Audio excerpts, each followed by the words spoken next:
ನಮಸ್ಕಾರ ವೀಕ್ಷಕರೇ, one news YouTube ಚಾನಲ್ಗೆ ಮತ್ತೊಮ್ಮೆ ನಿಮಗೆಲ್ಲ ಸ್ವಾಗತ. ನಾನು ನಿಮ್ಮ ಗೆಳೆಯ ಇಟ್ಗೆ ಹೇಮಂತ್.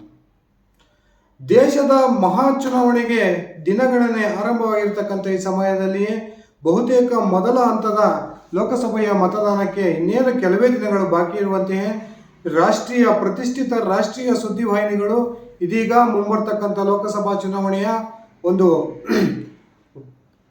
ಸರ್ವೆ ಕಾರ್ಯವನ್ನು ಕೈಗೊಂಡಿದ್ದು, ಮೊನ್ನೆ ತಾನೇ ಇಂಡಿಯಾ ಟಿವಿ ಹಾಗೂ CNX ತನ್ನ ಸಮೀಕ್ಷೆಯ ವರದಿಯನ್ನು ಬಹಿರಂಗಗೊಳಿಸಿತ್ತು. ಬಹುತೇಕ ರಾಷ್ಟ್ರೀಯ ಸರ್ವೆ ಸಂಸ್ಥೆಗಳು NDA ಈ ಬಾರಿ ಸ್ಪಷ್ಟ ಬಹುಮತವನ್ನು ಪಡೆಯೋದ್ರ ಮೂಲಕ ದೇಶದಲ್ಲಿ ಮತ್ತೊಮ್ಮೆ ಅಧಿಕಾರಕ್ಕೆ ಬರುತ್ತೆ ಅಂತಕ್ಕಂಥ ಮಾತನ್ನ ಹೇಳ್ತಾನೆ ಬಂದಿದ್ದಾವೆ. ಸುಮಾರು 8 ಸರ್ವೆ ಸಂಸ್ಥೆಗಳು ಕೂಡ ನಡೆಸಿರ್ತಕ್ಕಂಥ ಸರ್ವೆ ವರದಿ ಈಗಾಗಲೇ ಬಹಿರಂಗಗೊಂಡಿದೆ. ಹಂತ ಹಂತವಾಗಿ ನಡೆಸಿರ್ತಕ್ಕಂಥ ಈ ಸರ್ವೆಯಲ್ಲಿ ಇದೀಗ ಟೈಮ್ಸ್ ನೌ ಹಾಗೂ ETG ಸಂಸ್ಥೆಗಳು ಅತ್ಯಂತ ಫ್ರೆಶ್ ಆಗಿರ್ತಕ್ಕಂಥ ಒಂದು ಸರ್ವೆಯನ್ನು ನಡೆಸಿ ತನ್ನ ವರದಿಯನ್ನು ಬಹಿರಂಗಗೊಳಿಸೋದ್ರ ಮೂಲಕ ದೇಶದಲ್ಲಿ AICC ಅಂದರೆ ರಾಷ್ಟ್ರೀಯ ಕಾಂಗ್ರೆಸ್ಗೆ ಬಹುದೊಡ್ಡ ಒಂದು ಹೊಡೆತ ಬೀಳುತ್ತೆ ಅಂತಕ್ಕಂಥ ಸ್ಪಷ್ಟ ವರದಿಯನ್ನು ನೀಡೋದ್ರ ಮೂಲಕ ಕಾಂಗ್ರೆಸ್ನ ಒಂದು ಆಸೆಗೆ ತಣ್ಣೀರೆರಿಸಿದೆ ಅಂತಾನೆ ಹೇಳ್ಬೋದು. ಕೇವಲ ಒಂದು ವಾರದಿಂದೀಚೆಗೆ ಅಂದರೆ ಬಹುತೇಕ ದೇಶದ ಚುನಾವಣೆಯ 85 ಭಾಗ ಅಭ್ಯರ್ಥಿಗಳ ಘೋಷಣೆಯಾಗಿದೆ. ಏನು ಎಲ್ಲ ಪಕ್ಷಗಳು ಬಂಡಾಯವನ್ನು ಎದುರಿಸ್ತಾ ಇದ್ದಾವೆ. ಆ ಬಂಡಾಯ ಶಮನ ಆಗಿದೆ, ಇನ್ನು ಕೆಲವು ಕಡೆ ಬಂಡಾಯ ನಡೀತಾನೆ ಇದೆ.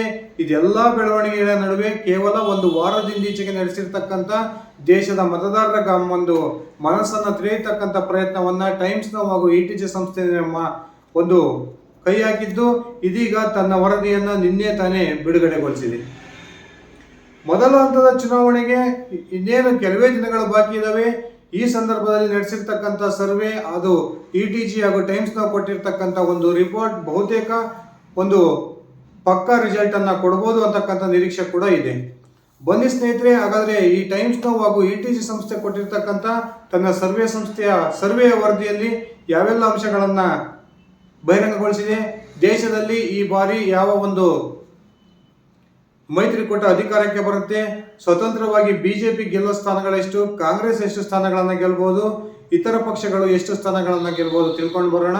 ಅದಕ್ಕಿಂತ ಮುಂಚೆ ನೀವು ನನ್ನ ಇಟ್ಗೆ ಹೇಮಂತ್ ಯೂಟ್ಯೂಬ್ ಚಾನಲ್ಗೆ ಸಬ್ಸ್ಕ್ರೈಬ್ ಮಾಡ್ಕೊಂಡಿಲ್ಲ ಅಂದರೆ ದಯವಿಟ್ಟು ಸಬ್ಸ್ಕ್ರೈಬ್ ಮಾಡಿಕೊಂಡು ಬೆಲ್ ಬಟನ್ ಅನ್ನು ಕ್ಲಿಕ್ ಮಾಡಿ.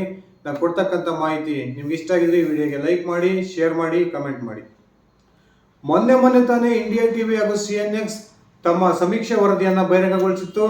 ಈ ಒಂದು ಇಂಡಿಯಾ ಟಿವಿ ಕೂಡ ಬಹುತೇಕ NDA ಮೈತ್ರಿಕೂಟ BJPಯ ಜೊತೆಗೂಡಿ ಏನು BJPಯ ಒಂದು ನೇತೃತ್ವದಲ್ಲಿ ನಿರ್ಮಾಣಗೊಂಡಿದೆ. ಈ NDA ಮೈತ್ರಿಕೂಟ ಅತ್ಯಂತ ಹೆಚ್ಚು ಸ್ಥಾನಗಳನ್ನು ಪಡೆಯೋದ್ರ ಮೂಲಕ ದೇಶದಲ್ಲಿ ಮತ್ತೊಮ್ಮೆ ನರೇಂದ್ರ ಮೋದಿ ಪ್ರಧಾನಿ ಆಗ್ತಾರೆ ಅಂತಕ್ಕಂಥ ಒಂದು ವರದಿಯನ್ನು ಬಹಿರಂಗಗೊಳಿಸಿತ್ತು. ಈ ಇಂಡಿಯಾ ಟಿವಿ ನಡೆಸಿದಂತಹ ಸಮೀಕ್ಷೆಯಲ್ಲಿ ಕಾಂಗ್ರೆಸ್ 24ರಿಂದ 40 ಸ್ಥಾನಗಳನ್ನಷ್ಟೇ ಗೆಲ್ಲುತ್ತೆ ಅಂತಕ್ಕಂಥ ಒಂದು ಆತಂಕಕಾರಿ ವರದಿಯನ್ನು ಬಹಿರಂಗಗೊಳಿಸಿತ್ತು. ಆ ಮೂಲಕ ರಾಷ್ಟ್ರೀಯ ಕಾಂಗ್ರೆಸ್ಗೆ ಬಹುದೊಡ್ಡ ಆಘಾತವನ್ನು ತಂದಿಟ್ಟಿತ್ತು. ಇದೀಗ ರಾಷ್ಟ್ರೀಯ ಮಟ್ಟದ ಮತ್ತೊಂದು ಪ್ರಮುಖ ಸರ್ವೆ ಸಂಸ್ಥೆಯಾಗಿರ್ತಕ್ಕಂಥ ಟೈಮ್ಸ್ ನೌ ತನ್ನ ETG ಸಂಸ್ಥೆಯೊಂದಿಗೆ ಜೊತೆಗೂಡಿ ದೇಶದ ಮತದಾರರ ಒಂದು ಮನದಾಳವನ್ನು ಅರಿಯುವ ಪ್ರಯತ್ನವನ್ನ ಮಾಡಿ ಇದೀಗ ಅತ್ಯಂತ ಫ್ರೆಶ್ ಆಗಿರ್ತಕ್ಕಂಥ ಸರ್ವೆಯನ್ನ ನಿನ್ನೆ ತಾನೇ ಬಹಿರಂಗಗೊಳಿಸಿದೆ. ಆ ಸರ್ವೆಯಲ್ಲಿ ಈ ಒಂದು ಟೈಮ್ಸ್ ನೌ ಕೂಡ ಮುಂಬರ್ತಕ್ಕಂಥ ಲೋಕಸಭಾ ಚುನಾವಣೆಯಲ್ಲಿ ಮತ್ತೊಮ್ಮೆ BJP ಅಧಿಕಾರಕ್ಕೆ ಬರುತ್ತೆ, ಯಾವುದೇ ಕಾರಣಕ್ಕೂ NDA ಮೈತ್ರಿಕೂಟವನ್ನ ಅಧಿಕಾರದಿಂದ ಕೈತಪ್ಪಿಸೋ ಪ್ರಯತ್ನ ಏನು ಇಂಡಿ ಮೈತ್ರಿಕೂಟ ಮಾಡ್ತಾ ಇದೆ ಅದು ಸಾಧ್ಯವಾಗಲ್ಲ ಅಂತಕ್ಕಂಥ ಒಂದು ಸ್ಪಷ್ಟವಾದ ಅಂಕಿ ಸಂಖ್ಯೆಗಳನ್ನು ನೀಡಿದೆ. ಈ ಟೈಮ್ಸ್ ನೌ ಹಾಗೂ ETG ಸಂಸ್ಥೆ ನಡೆಸಿರ್ತಕ್ಕಂಥ ಸರ್ವೆಯ ಪ್ರಕಾರ ಮುಂಬರ್ತಕ್ಕಂಥ ಲೋಕಸಭಾ ಚುನಾವಣೆಯಲ್ಲಿ BJP ನೇತೃತ್ವದ NDA ಮೈತ್ರಿಕೂಟಕ್ಕೆ 384 ಸ್ಥಾನಗಳು ಲಭ್ಯವಾಗ್ತವೆ. ಕಾಂಗ್ರೆಸ್ ನೇತೃತ್ವದ ಇಂಡಿ ಮೈತ್ರಿಕೂಟಕ್ಕೆ ಕೇವಲ 118 ಸ್ಥಾನಗಳು ದಕ್ಕಬಹುದು. ಅದೇ ರೀತಿ ಇನ್ನಿತರ ಎರಡೂ ಮೈತ್ರಿಕೂಟದಲ್ಲಿ ಗುರುತಿಸಿಕೊಳ್ಳದೇ ಇರತಕ್ಕಂಥ ಇತರ ಪಕ್ಷಗಳು 41 ಸ್ಥಾನಗಳನ್ನು ಪಡಿಬಹುದು ಅಂತಕ್ಕಂಥ ಒಂದು ವರದಿಯನ್ನ ಬಹಿರಂಗಗೊಳಿಸೋದ್ರ ಮೂಲಕ NDAಗೆ ಬಲ ತುಂಬಿದೆ ಅಂತಾನೆ ಹೇಳ್ಬೋದು. ಈಗಾಗಲೇ ದೇಶದ ಲೋಕಸಭಾ ಚುನಾವಣೆಗೆ 85% ಚುನಾವಣಾ ಪ್ರಕ್ರಿಯೆಯನ್ನ ಪಕ್ಷಗಳು ಮುಗಿಸ್ಕೊಂಡಿದ್ದಾವೆ, ಅಭ್ಯರ್ಥಿಗಳನ್ನ ಘೋಷಣೆ ಮಾಡಿದಾವೆ, ಕೆಲವಾರು ಕಡೆ ನಾಮಪತ್ರಗಳು ಕೂಡ ಸಲ್ಲಿಕೆಯಾಗಿದ್ದಾವೆ. ಇಂಥ ಸಂದರ್ಭದಲ್ಲಿ ನಡೆಸಿರ್ತಕ್ಕಂಥ ಈ ಒಂದು ಸರ್ವೆ ಬಹುದೊಡ್ಡ ಮಹತ್ವವನ್ನು ಪಡೆದುಕೊಂಡಿದೆ ಅಂತಾನೆ ಹೇಳ್ಬೋದು. ಇನ್ನೇನು ಚುನಾವಣೆ ಕ್ಷಣಗಣನೆ ಆರಂಭವಾಗಿರ್ತಕ್ಕಂಥ ಈ ಒಂದು ಸಂದರ್ಭದಲ್ಲಿ ನಡೆಸಿರ್ತಕ್ಕಂಥ ಸರ್ವೆ ಕಳೆದ ಎಲ್ಲ ಸರ್ವೆಗಳಿಗಿಂತ ವಿಭಿನ್ನವಾದ ಒಂದು ಅಂಕಿ ಸಂಖ್ಯೆಯನ್ನ ಈ ಟೈಮ್ಸ್ ನಾವು ನೀಡೋದ್ರ ಮೂಲಕ ಈ ರಾಜ್ಯವಾರು ಕೂಡ ಯಾವ್ಯಾವ ಪಕ್ಷಗಳಿಗೆ ಎಷ್ಟೆಷ್ಟು ಸ್ಥಾನಗಳು ಲಭಿಸಬಹುದು ಅಂತಕ್ಕಂಥ ಒಂದು ವರದಿಯನ್ನ ಈ ಟೈಮ್ಸ್ ನಾವು ಹಾಗೂ ETG ಸಂಸ್ಥೆ ನೀಡಿದ್ದಾವೆ. ಅದರಲ್ಲೂ ಕೂಡ ಬಿಜೆಪಿಗೆ ಕಬ್ಬಿಣದ ಕಡಲೆಯಾಗಿರ್ತಕ್ಕಂಥ ದಕ್ಷಿಣ ಭಾರತದ ಪ್ರಮುಖ ರಾಜ್ಯಗಳ ಒಂದು ಸ್ಪಷ್ಟ ಚಿತ್ರಣವನ್ನ ಈ ಒಂದು ಸಂಸ್ಥೆ ನೀಡೋದ್ರ ಮೂಲಕ ಒಂದೊಂದೇ ರಾಜ್ಯಗಳನ್ನ ನಾವು ನೋಡ್ಕೊಂತ ಬರೋಣ ಬನ್ನಿ ಸ್ನೇಹಿತರೆ. ಮೊದಲು ಕರ್ನಾಟಕದ 28 ಲೋಕಸಭಾ ಕ್ಷೇತ್ರಗಳ ಪೈಕಿ ಬಿಜೆಪಿಗೆ ಟೈಮ್ಸ್ ನಾವು ಹಾಗೂ ETG ಸಂಸ್ಥೆ ನಡೆಸಿರ್ತಕ್ಕಂಥ ಸರ್ವೆ ವರದಿಯ ಪ್ರಕಾರ ಬಿಜೆಪಿ 21ರಿಂದ 23 ಸ್ಥಾನಗಳನ್ನ ಗೆಲ್ಲುತ್ತೆ ಅಂತಕ್ಕಂಥ ವರದಿಯನ್ನ ನೀಡಿದೆ. ಹಾಗೇನೆ ಆಡಳಿತಾರೂಢ ಕಾಂಗ್ರೆಸ್ 4ರಿಂದ 6 ಸ್ಥಾನಗಳನ್ನ ಗೆಲ್ಲಬಹುದು. ಬಿಜೆಪಿಯೊಂದಿಗೆ ಮೈತ್ರಿ ಮಾಡಿಕೊಂಡಿರ್ತಕ್ಕಂಥ JDS 1ರಿಂದ 2 ಸ್ಥಾನಗಳನ್ನ ಗೆಲ್ಲಬಹುದು ಅಂತಕ್ಕಂಥ ವರದಿಯನ್ನ ನೀಡಿದೆ. ಮೊನ್ನೆ ತಾನೇ ಬಹಿರಂಗಗೊಂಡಿದ್ದಂತಹ ಇಂಡಿಯಾ ಟಿವಿ ಹಾಗೂ CNX ಸಂಸ್ಥೆಯ ವರದಿ ಕೂಡ ಕರ್ನಾಟಕದಲ್ಲಿ ಬಿಜೆಪಿ ಮತ್ತು JDS 24 ಸ್ಥಾನಗಳನ್ನ ಗೆಲ್ಲಬಹುದು, ಕಾಂಗ್ರೆಸ್ 4 ಸ್ಥಾನವನ್ನ ಗೆಲ್ಲಬಹುದು ಅಂತಕ್ಕಂಥ ವರದಿಯನ್ನ ಮಾಡಿತ್ತು. ಹಾಗೇನೆ ತೆಲಂಗಾಣದ 17 ಲೋಕಸಭಾ ಕ್ಷೇತ್ರಗಳ ಪೈಕಿ ಈ ಬಾರಿ BRS ಅಂದರೆ ಚಂದ್ರಶೇಖರ್ ರಾವ್ ನೇತೃತ್ವದ BRS ಪಾರ್ಟಿಗೆ 1ರಿಂದ 3 ಸ್ಥಾನಗಳು ಲಭ್ಯವಾದರೆ ಬಿಜೆಪಿ ಕಳೆದ ಬಾರಿಗಿಂತ ಉತ್ತಮ ಸಾಧನೆಯನ್ನು ತೆಲಂಗಾಣದಲ್ಲಿ ಮಾಡುತ್ತೆ. ಕಳೆದ ಲೋಕಸಭಾ ಚುನಾವಣೆಯಲ್ಲಿ ಕೇವಲ 4 ಸ್ಥಾನಗಳನ್ನು ಗೆದ್ದಿದ್ದಂತಹ ಬಿಜೆಪಿ ಈ ಬಾರಿ 4ರಿಂದ 6 ಸ್ಥಾನಗಳನ್ನು ತೆಲಂಗಾಣದಲ್ಲಿ ಗೆಲ್ಲಬಹುದು. ಅದೇ ರೀತಿ ತೆಲಂಗಾಣದಲ್ಲಿ ಮೊನ್ನೆ ತಾನೇ ಅಧಿಕಾರಕ್ಕೆ ಬಂದಂತಹ ಕಾಂಗ್ರೆಸ್ 8ರಿಂದ 10 ಲೋಕಸಭಾ ಸ್ಥಾನಗಳನ್ನು ಗೆಲ್ಲಬಹುದು.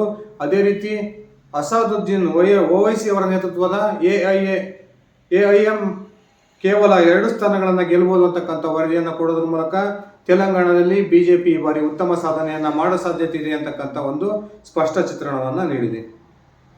ಇನ್ನು ಪ್ರಾದೇಶಿಕ ಪಕ್ಷಗಳೇ ತಮ್ಮ ಅಸ್ತಿತ್ವವನ್ನು ಅತ್ಯುತ್ತಮವಾಗಿ ಉಳಿಸಿಕೊಂಡಿರ್ತಕ್ಕಂಥ ಆಂಧ್ರ ಪ್ರದೇಶದ 25 ಲೋಕಸಭಾ ಕ್ಷೇತ್ರಗಳ ಪೈಕಿ ಬಿಜೆಪಿ ಹಾಗೂ ಕಾಂಗ್ರೆಸ್ ಈ ಬಾರಿ ಯಾವುದೇ ಒಂದು ಲೋಕಸಭಾ ಸ್ಥಾನವನ್ನು ಗೆಲ್ಲೋದಿಲ್ಲ ಅಂತಕ್ಕಂಥ ಒಂದು ಆತಂಕಕಾರಿ ವರದಿಯನ್ನ ಈ ಸಂಸ್ಥೆ ಬಹಿರಂಗಗೊಳಿಸಿದೆ.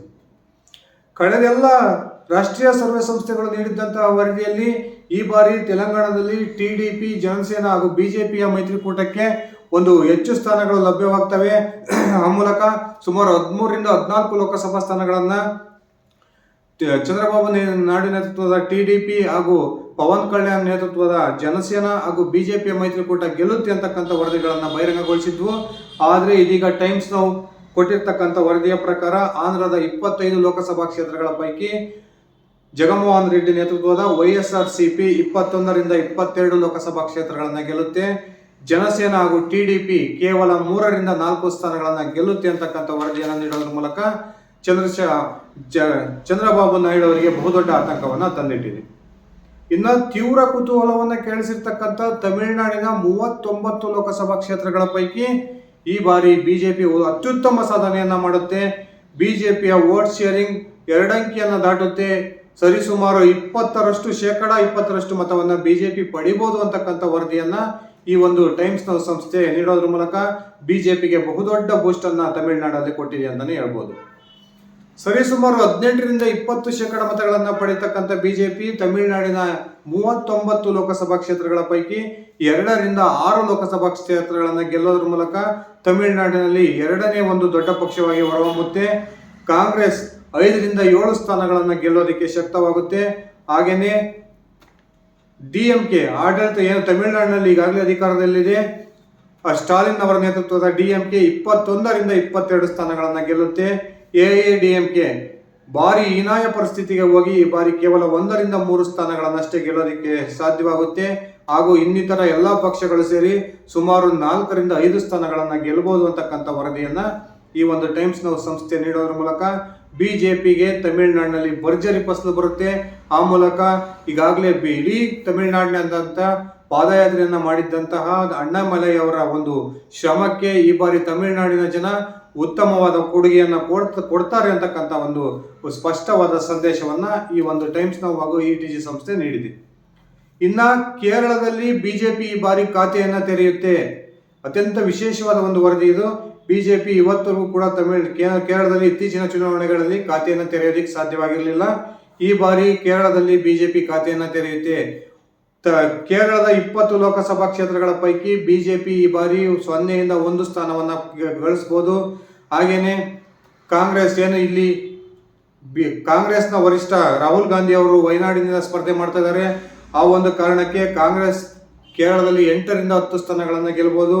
ಹಾಗೆಯೇ CPM 6ರಿಂದ 8 ಸ್ಥಾನಗಳನ್ನು ಜಯಗಳಿಸಬಹುದು. ಮುಂದೆ ಮುಸ್ಲಿಂ ಲೀಗ್ 1ರಿಂದ 2 ಸ್ಥಾನಗಳಲ್ಲಿ ಗೆಲ್ಬಹುದು. ಇನ್ನಿತರ ಪಕ್ಷಗಳು ಅಂದ್ರೆ ಅದರ್ಸ್ 1ರಿಂದ 2 ಸ್ಥಾನಗಳನ್ನು ಗೆಲ್ಬಹುದು ಅಂತಕ್ಕಂಥ ವರದಿಯನ್ನು ನೀಡೋದ್ರ ಮೂಲಕ ಕೇರಳದ ವಿಚಾರಕ್ಕೆ ಸಂಬಂಧಪಟ್ಟಂತೆ ಬಿಜೆಪಿಗೆ ಬಹುದೊಡ್ಡ ಆಶಾದಾಯಕ ಒಂದು ಬೆಳವಣಿಗೆ ಆಗುತ್ತೆ ಅಂತಕ್ಕಂಥ ಒಂದು ಅಂಶವನ್ನ ಈ ಟೈಮ್ಸ್ ನೌ ಸಂಸ್ಥೆ ಬಿಡುಗಡೆಗೊಳಿಸಿದೆ. ಒಟ್ಟಾರೆ ಹೇಳಬೇಕು ಅಂದ್ರೆ ದೇಶದ 543 ಲೋಕಸಭಾ ಕ್ಷೇತ್ರಗಳ ಪೈಕಿ NDA 384 ಲೋಕಸಭಾ ಕ್ಷೇತ್ರಗಳನ್ನು ಗೆಲ್ಲುತ್ತೆ. ಇಂಡಿ ಮೈತ್ರಿಕೂಟ ಕೇವಲ 118 ಸ್ಥಾನಗಳಿಗೆ ಸೀಮಿತವಾಗುತ್ತೆ. ಇನ್ನಿತರ ಪಕ್ಷಗಳು 41 ಸ್ಥಾನಗಳನ್ನು ಗೆಲ್ತವೆ ಅಂತಕ್ಕಂಥ ವರದಿಯನ್ನ ಕೊಟ್ಟಿದ್ರು ಕೂಡ ದಕ್ಷಿಣ ಭಾರತದಲ್ಲಿ ಬಿಜೆಪಿಗೆ ಈ ಬಾರಿಯೂ ಕೂಡ ಅತ್ಯಂತ ಕಠಿಣವಾದ ಸವಾಲು ಎದುರಾಗುತ್ತೆ. ಬಿಜೆಪಿ ಹೇಳ್ಕೊಳ್ಳುವಂತ ಸಾಧನೆಯನ್ನ ದಕ್ಷಿಣ ಭಾರತದಲ್ಲಿ ಮಾಡೋದಿಲ್ಲ ಅಂತಕ್ಕಂಥ ಒಂದು ವರದಿಯನ್ನ ಈ ಸಂಸ್ಥೆ ನೀಡಿದೆ. ಹಾಗೆಯೇ ಪಕ್ಷವಾರು ದೇಶದ 543 ಲೋಕಸಭಾ ಕ್ಷೇತ್ರಗಳ ಪೈಕಿ ಬಿಜೆಪಿ ಒಂಟಿಯಾಗಿ ಎಷ್ಟು ಸ್ಥಾನಗಳನ್ನು ಗೆಲ್ಲುತ್ತೆ, ಕಾಂಗ್ರೆಸ್ ಎಷ್ಟು ಸ್ಥಾನಗಳನ್ನು ಗೆಲ್ಲುತ್ತೆ, ಇತರ ಪಕ್ಷಗಳು ಎಷ್ಟು ಸ್ಥಾನವನ್ನು ಗೆಲ್ಲುತ್ತೆ ಅಂತಕ್ಕಂಥ ಒಂದು ಸ್ಪಷ್ಟ ಅಂಕಿ ಸಂಖ್ಯೆಗಳನ್ನು ಕೂಡ ಈ ಸಂಸ್ಥೆ ನೀಡೋದ್ರ ಮೂಲಕ ಬಿಜೆಪಿ ಕಳೆದ ಬಾರಿ ಏನು 303 ಲೋಕಸಭಾ ಸ್ಥಾನಗಳನ್ನು ಏಕಾಂಗಿಯಾಗಿ ಗೆದ್ದಿತ್ತು, ಆದರೆ ಈ ಬಾರಿ ಬಿಜೆಪಿ ಅದಕ್ಕಿಂತ ಉತ್ತಮ ಸಾಧನೆಯನ್ನ ಮಾಡೋದ್ರ ಮೂಲಕ 329ರಿಂದ 359 ಸ್ಥಾನಗಳನ್ನು ಗೆಲ್ಲಬಹುದು ಅಂತಕ್ಕಂಥ ಒಂದು ಅಂಕಿ ಸಂಖ್ಯೆಯನ್ನು ನೀಡಿದೆ. ಕಾಂಗ್ರೆಸ್ ಕಳೆದ ಬಾರಿಗಿಂತ ಹೀನಾಯ ಸ್ಥಿತಿಯ ತಲುಪುತ್ತೆ. ಕಾಂಗ್ರೆಸ್ ಈ ಬಾರಿ ಕಳೆದ ಬಾರಿಗಿಂತ ಸುಮಾರು 10ರಿಂದ 15 ಸೀಟುಗಳನ್ನು ಕಳ್ಕೊಳ್ಳುತ್ತೆ ಅಂತಕ್ಕಂಥ ವರದಿಯನ್ನು ಈ ಸಂಸ್ಥೆ ನೀಡೋದ್ರ ಮೂಲಕ ಇಡೀ ದೇಶದಲ್ಲಿ ಕಾಂಗ್ರೆಸ್ ಕೇವಲ 27ರಿಂದ 44 ಸ್ಥಾನಗಳನ್ನು ಗಳಿಸಬಹುದು ಅಂತಕ್ಕಂಥ ವರದಿಯನ್ನ ಈ ಸಂಸ್ಥೆ ನೀಡಿದೆ. ಹಾಗೇನೆ ಇಂಡಿ ಮೈತ್ರಿಕೂಟದಲ್ಲಿರ್ತಕ್ಕಂಥ ಇತರ ಪಕ್ಷಗಳು ಹಾಗೂ NDA ಮೈತ್ರಿಕೂಟದಲ್ಲಿರ್ತಕ್ಕಂಥ ಇತರ ಪಕ್ಷಗಳು ಎರಡೂ ಮೈತ್ರಿಕೂಟದಲ್ಲಿ ಗುರುತಿಸಿಕೊಳ್ಳದೇ ಇರತಕ್ಕಂಥ ಇತರ ಪಕ್ಷಗಳು ಸೇರಿ ಸುಮಾರು 149ರಿಂದ 169 ಸ್ಥಾನಗಳನ್ನು ಗೆಲ್ಲಬಹುದು ಅಂತಕ್ಕಂಥ ವರದಿಯನ್ನು ನೀಡಿದೆ. ಒಟ್ಟಿನಲ್ಲಿ ಟೈಮ್ಸ್ ನಾವು ಕೈಗೊಂಡಿರ್ತಕ್ಕಂಥ ಅತ್ಯಂತ ಫ್ರೆಶ್ ಸರ್ವೆಯ ಪ್ರಕಾರ ಮುಂಬರ್ತಕ್ಕಂಥ ಲೋಕಸಭಾ ಚುನಾವಣೆಯಲ್ಲಿ ಬಿಜೆಪಿ ಭರ್ಜರಿ ಬಹುಮತದೊಂದಿಗೆ ಮತ್ತೊಮ್ಮೆ ದೇಶದಲ್ಲಿ ಅಧಿಕಾರಕ್ಕೆ ಬರುತ್ತೆ. ಆ ಮೂಲಕ ನರೇಂದ್ರ ಮೋದಿ ಅವರು ದೇಶದಲ್ಲಿ 3ನೇ ಬಾರಿ ಮತ್ತೊಮ್ಮೆ ಪ್ರಧಾನಿ ಆಗ್ತಾರೆ ಅಂತಕ್ಕಂಥ ವರದಿಯನ್ನ ಈ ಸಂಸ್ಥೆ ಬಹಿರಂಗಗೊಳಿಸೋದ್ರ ಮೂಲಕ ಏನು ಈ ಬಾರಿ ಬಿಜೆಪಿ ಹಾಗೂ NDAಯನ್ನ ಅಧಿಕಾರದಿಂದ ದೂರ ಇಡಬೇಕು, ಆ ಮೂಲಕ ಇಂಡಿ ಮೈತ್ರಿಕೂಟದ ಅಧಿಕಾರವನ್ನ ಮತ್ತೊಮ್ಮೆ ದೇಶದಲ್ಲಿ ಸ್ಥಾಪನೆ ಮಾಡಬೇಕು ಅಂತಕ್ಕಂಥ ಗುರಿಯನ್ನಿಟ್ಕೊಂಡು 28 ವಿವಿಧ ಪಕ್ಷಗಳು ಸೇರಿ ಒಂದು ಇಂಡಿ ಮೈತ್ರಿಕೂಟವನ್ನ ರಚನೆ ಮಾಡಿಕೊಂಡಿದ್ವು. ಆ ಇಂಡಿ ಮೈತ್ರಿಕೂಟಕ್ಕೆ ಬಹುದೊಡ್ಡ ಒಂದು ಆಘಾತವನ್ನ ಈ ಟೈಮ್ಸ್ ನೌ ಹಾಗೂ ATJ ಸಂಸ್ಥೆಗಳು ನೀಡಿರ್ತಕ್ಕಂಥ ವರದಿಯಲ್ಲಿ ಬಹಿರಂಗಗೊಳಿಸಿದವೆ. ಸ್ನೇಹಿತರೆ, ನಿಮ್ಮ ಪ್ರಕಾರ ಬಿಜೆಪಿ ಒಬ್ಬಂಟಿಯಾಗಿ ಇಡೀ ದೇಶದಲ್ಲಿ ಎಷ್ಟು ಲೋಕಸಭಾ ಕ್ಷೇತ್ರಗಳನ್ನ ಗೆಲ್ಲಬಹುದು? ಕಾಂಗ್ರೆಸ್ ಟೈಮ್ಸ್ ನೌ ಸಂಸ್ಥೆ ಕೊಟ್ಟಿರ್ತಕ್ಕಂಥ ವರದಿಯ ಪ್ರಕಾರ ಕೇವಲ 44ರಿಂದ 45 ಸ್ಥಾನಗಳನ್ನು ಗೆಲ್ಲುತ್ತಾ? ನಿಮ್ಮ ವೈಯಕ್ತಿಕ ಅಭಿಪ್ರಾಯ ಏನಿದೆ ದಯವಿಟ್ಟು ಕಮೆಂಟ್ ಮಾಡಿ ತಿಳಿಸಿ. ಇದು ಇಷ್ಟ ಆಗಿತ್ತು ಸ್ನೇಹಿತರೆ ನನ್ನ ಇವತ್ತಿನ ವಿಡಿಯೋ. ನಾನು ಕೊಟ್ಟಿರ್ತಕ್ಕಂಥ ಈ ಸರ್ವೆ ವರದಿ ನಿಮ್ಗೆ ಇಷ್ಟ ಆಗಿದ್ರೆ ದಯವಿಟ್ಟು ಈ ವಿಡಿಯೋಗೆ ಲೈಕ್ ಮಾಡಿ, ಶೇರ್ ಮಾಡಿ, ಕಮೆಂಟ್ ಮಾಡಿ. ಅದೇ ರೀತಿ ನೀವು ನನ್ನ ಇಟ್ಗೆ ಯೂಟ್ಯೂಬ್ ಚಾನಲ್ಗೆ ಸಬ್ಸ್ಕ್ರೈಬ್ ಮಾಡ್ಕೊಂಡಿಲ್ಲ ಅಂದರೆ ದಯವಿಟ್ಟು ಸಬ್ಸ್ಕ್ರೈಬ್ ಮಾಡಿಕೊಂಡು ಬೆಲ್ ಬಟನನ್ನು ಕ್ಲಿಕ್ ಮಾಡಿ. ಧನ್ಯವಾದಗಳು ಸ್ನೇಹಿತರೆ, ಶುಭ ದಿನ.